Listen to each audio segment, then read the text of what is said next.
You do? Yeah, I'm fine. I'm okay. Yeah. So how would one describe Bruno? Yeah, Bruno is a dog lover. I've lived with dogs all my life. I'm a dog show promoter. I'm a dog trainer. Anything that has to do with dogs, I do the entertainment. Yes. Okay. Right, so. Fetch! Fetch! Fetch! Down! Stay! Down! Fetch!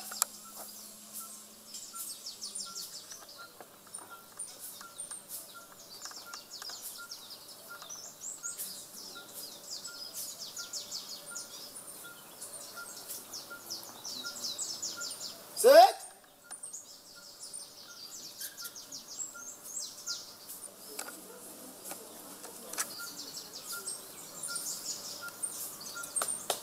Good boy! Stay! Stay! Down! Stay! Stay! Stay! Down! Down. Good boy. See, hello, Jabba. How you doing? Yeah. Down, Jabba. Wow, we get to see that. He Down, obeys. Okay. Stay. So it's Jabba is barely 10 months, 9 months plus. And he's a Belgian Malinois. He was bred for patrol, for protection, for obedience, for shows. Jabba has all the qualities. He's a good sniffer. He's a good entertainer when it comes to freestyle. He has every qualities in him.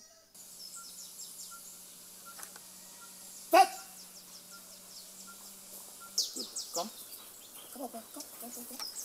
Good boy, good boy. Come on, jump. Jump. Jump. Good boy. Jump. Yeah. Jump. Good boy. Jump. Good boy. This side. what next is important to our dogs is care, health care, medicare. Should they get shots? Where and when? How? And that's why we'll be spending some time with Dr. Bala Mohammed. Many of us don't have to know him. But what is important for you is, if you are getting a dog or you know someone that has a dog, is how you can get the best for your dog in terms of Medicare.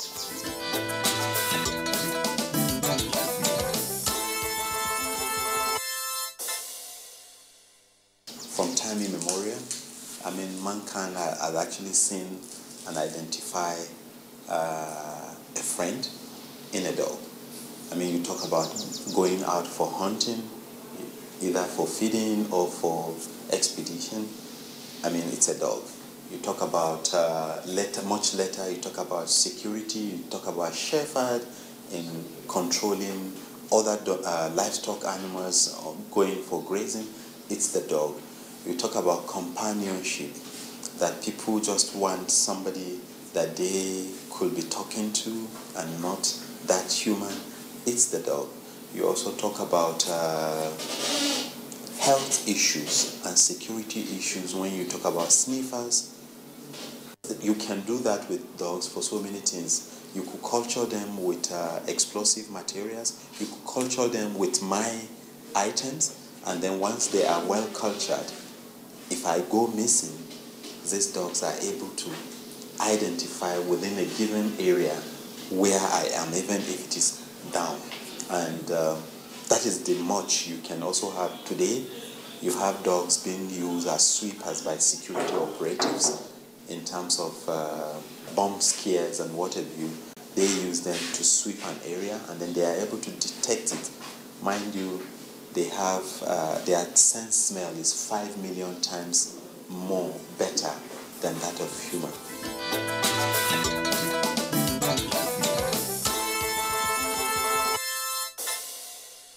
As soon as you are about getting a dog, you need to visit your vet. You need to sit down with your vet because there are some dogs that are not compatible with some families. We have well over 200 breeds of dogs around the world, and then you have some people who are asthmatic, and then these dogs may not be, some hairy dogs may not be nice to keep by such a family. You also have some families that may have a lot of children that love these animals, but the dogs are not family friendly, so you don't have to go for that kind of dog to avoid unnecessary aggression.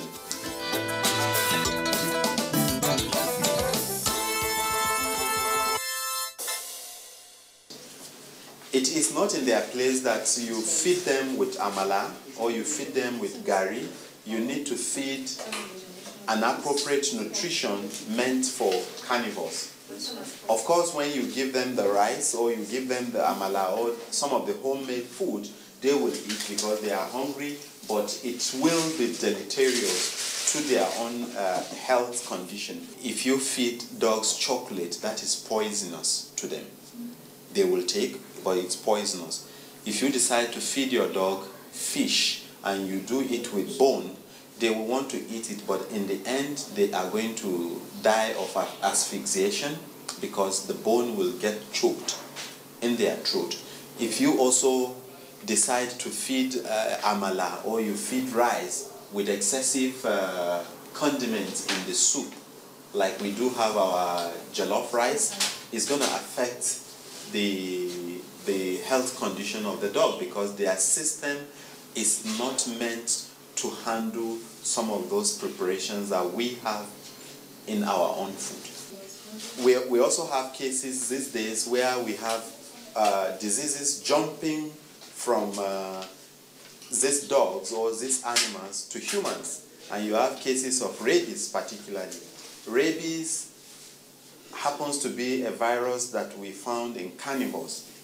And then the felines, that is the dogs and cats, for instance.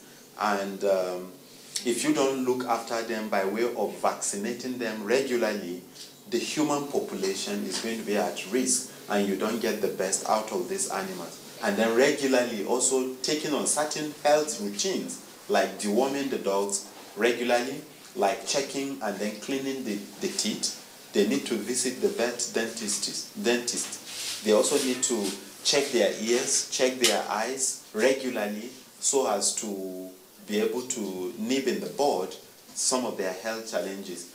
Unlike in the human, that immediately you have a sign of some of these diseases, the person is likely going to communicate it to his doctor. In vet, they don't talk, but the only way we do is through these regular visits to the vet.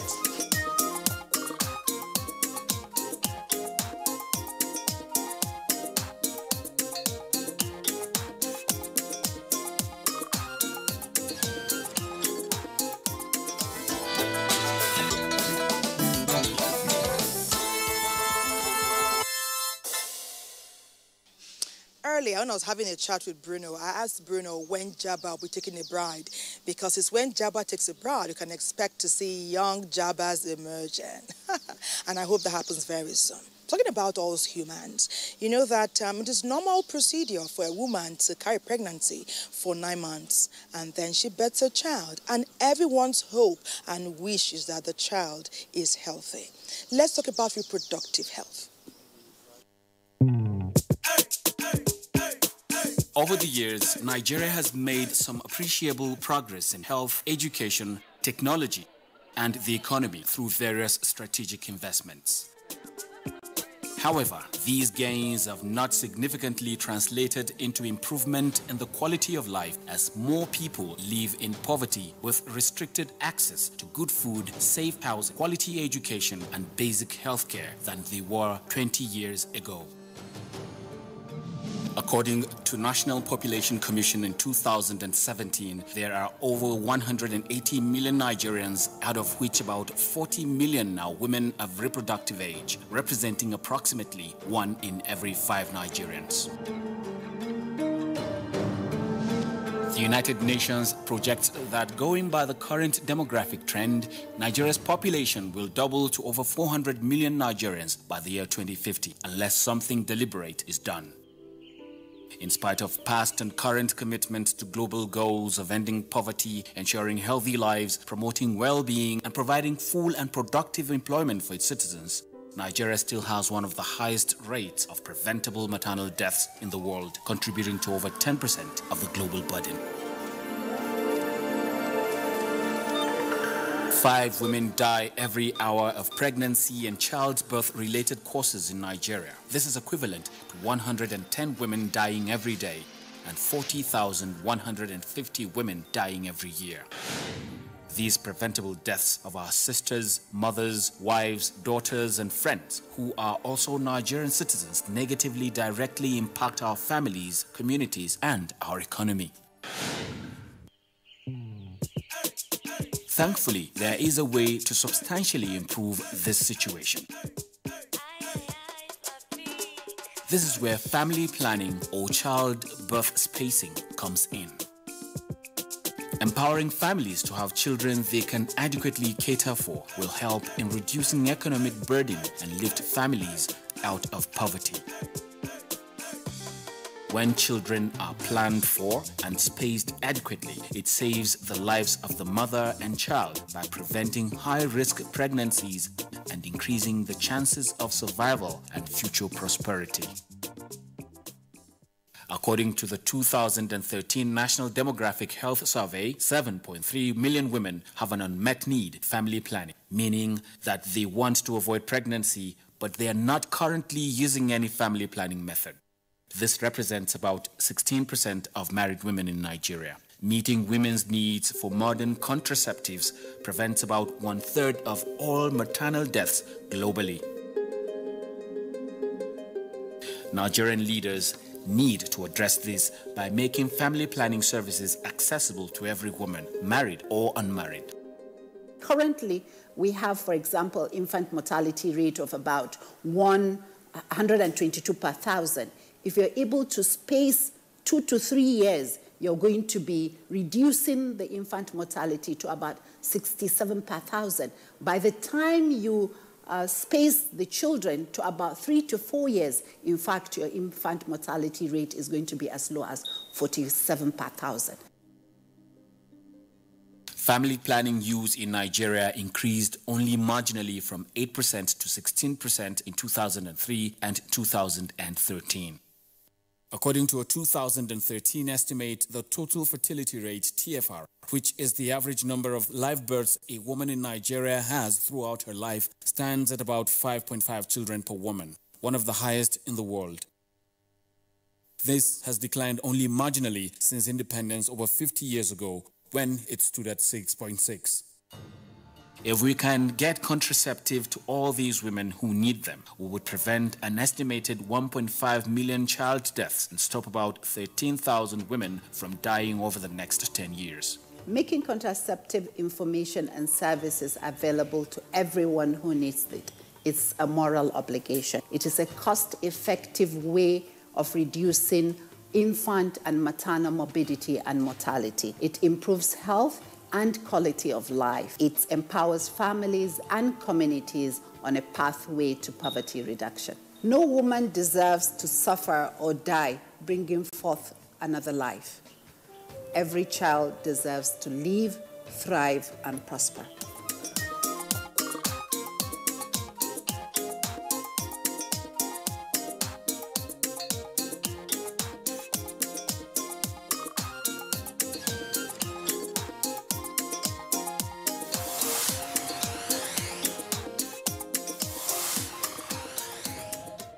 A recent IMF report in 2018 shows that economic growth and recovery, although progressive, remains slow, barely keeping pace with our rapidly growing population, a pace that hampers efforts to boost employment and reduce poverty.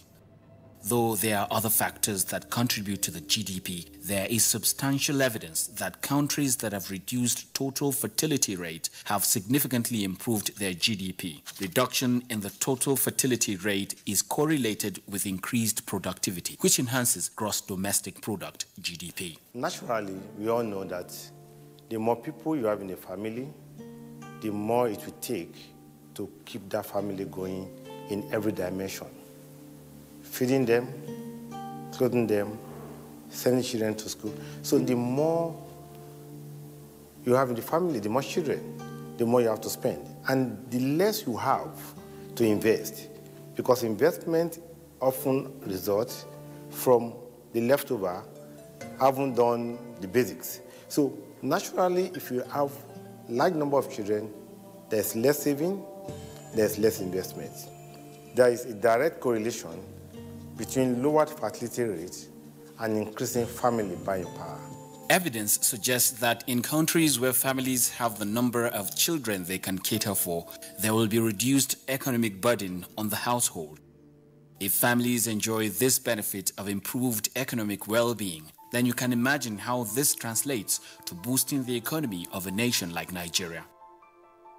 With reduced burden on the household resulting from childbirth spacing, families are better able to afford good food, attain higher education levels, and have better health care. Over time, healthier, productive, educated families are better able to contribute to national development due to a more productive workforce, translating to higher overall economic growth for state and our country as a whole. More healthy, productive, educated families lead to a better society and more productive country. With more controlled population growth, the government is better able to provide quality healthcare services, education, social infrastructure, and jobs for its citizenry. Economic growth can be accelerated by prioritizing investments in family planning, in our socio-economic growth, and our recovery intervention. Government need to take the lead in ensuring that every man and woman in our urban and rural areas have access to effective family planning as part of their focus on maternal and child death improvement. It is not enough to provide family planning services. Government should also encourage people to take up family planning as part of the effort to improve our socio-economic growth. The solution is in your hands. All you need is act now. Evidence shows that Nigeria can transit from a lower to a higher middle-income country in 40 years if she invests in more ambitious family planning programs. Family planning or childbirth spacing can help to have smaller families, leading to massive economic gains that can potentially lift 53 million people out of poverty by the year 2020. Policy and decision makers at all levels must ensure adequate funding for childbirth spacing and family planning programming so that this important service is available at all primary healthcare facilities. Religious and traditional leaders speak up about the benefits of childbirth spacing. Health experts, managers, implementers, and service providers should provide family planning service to everyone who needs it without bias and speak up about the safety and effectiveness of modern family planning methods. Business leaders invest in family planning programming to support the efforts of